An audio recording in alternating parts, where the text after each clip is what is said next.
ناظرین، آپ نے وظائف بہت سنے ہوں گے، بہت وظائف آپ نے پڑھے بھی ہوں گے اور پڑھتے بھی ہوں گے، الحمدللہ پڑھنا بھی چاہیے۔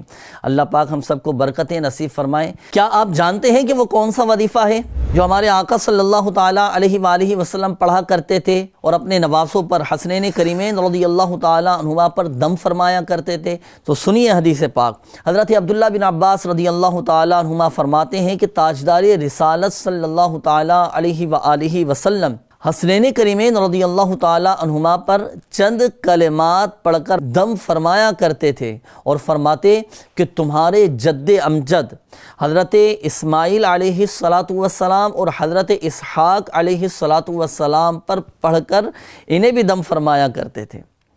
آپ جانتے ہیں کہ وہ کلمات کون سے ہیں؟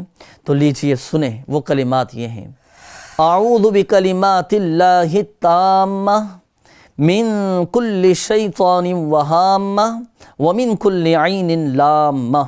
تو یہ کلمات ہیں ناظرین، یہ نوٹ کر لیں، یاد کر لیجئے اور یہ اپنے معمولات میں شامل بھی کیجئے گا، اور یہی وظیفہ، یہی مبارک کلمات پڑھ کر جو ہمارے آقا صلی اللہ علیہ وآلہ وسلم کی زبان مبارک سے یہ کلمات ادا ہوئے ہیں، تو ان کلمات کو یاد کر کے اپنے بچوں پر دم کیا کریں۔ انشاءاللہ الکریم اس وظیفے کی برکت سے، ان مبارک کلمات کی برکت سے ہمارے بچوں کی بھی حفاظت رہے گی۔